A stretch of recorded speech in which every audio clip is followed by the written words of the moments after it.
আসসালামু আলাইকুম বন্ধুরা, আশা করি সবাই ভালো আছেন। আজকে আমি আপনাদের সাথে শেয়ার করছি চটজলদি ঘরোয়া উপায়ে তেহারি রান্না। প্রথমে আমি প্যানে সরিষার তেল দিয়ে নিয়েছি, দিয়ে দিয়েছি কেটে রাখা পেঁয়াজ। পেঁয়াজগুলি বাদামি করে ভেজে নিয়ে তাতে দিয়ে দিলাম কিছু গরম মশলা এবং ব্লেন্ড করে রাখা সরিষা বাটা, আদা বাটা, রসুন বাটা, এরপর দিয়ে দিব জিরে বাটা, দিয়ে দিলাম বাদাম বাটা। এভাবে সবগুলো মশলা দেওয়া হয়ে গেলে এটাকে নেড়ে মশলাগুলো মিশিয়ে নিচ্ছি।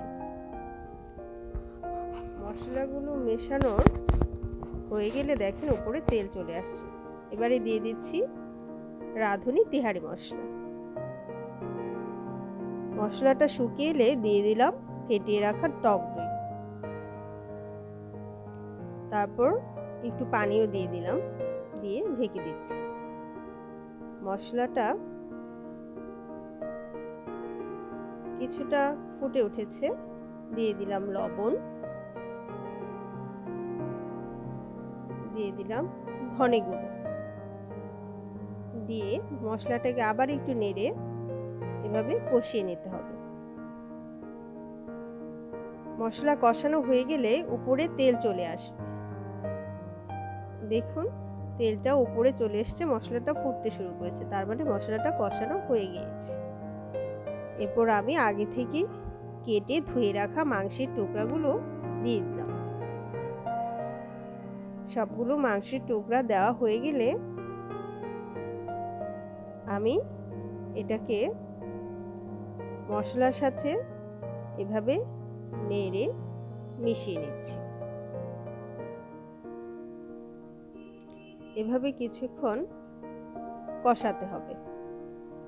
ঢাকনা দিয়ে ঢেকে ভালো করে কষিয়ে আবার আমি দিয়ে দিলাম পরিমাণ মতো কাঁচা লঙ্কা। লঙ্কাগুলোকে আমি দুই ভাগ করে ভেঙে দিয়েছি যাতে সুন্দর ফ্লেভার পাওয়া যায়। যেহেতু আমি কোনো মরিচের পেস্ট বা অন্য কোনো মরিচ আমি ব্যবহার করব না, এভাবে কষিয়ে পরিমাণ মতো পানি দিয়ে ঢেকে দিব। মাংসটা সিদ্ধ হওয়া পর্যন্ত আমরা অপেক্ষা করব। এভাবে ঢেকে 15 মিনিট অপেক্ষা করব। মাংসটা সিদ্ধ হয়ে এলে দেখুন কি সুন্দর গ্রেভিটা হয়েছে দেখতে। অলমোস্ট আমার মাংসটা সিদ্ধ হয়ে গিয়েছে। এখন আমি আগে থেকে ধুয়ে রাখা চাল, যেটা আমি জল ঝরিয়ে রেখেছিলাম, সেটা আমি এর ভেতরে এড করে দিলাম। এখন অনবরত এটাকে নেড়ে মশলার সাথে মিশিয়ে নিতে হবে এবং একটু ভাজা ভাজা করে নিতে হবে। ভালো করে নেড়ে মশলার সাথে মেশানো হয়ে গেলে এটাতে আমি পরিমাণ মতো পানি দিয়ে মিডিয়াম আঁচে আমি রেখে দিব 15 মিনিট। দেখুন এভাবে আমাদের হয়ে গেল চটজলদি ঘরোয়া উপায়ে তেহারি রান্না। ধন্যবাদ বন্ধুরা।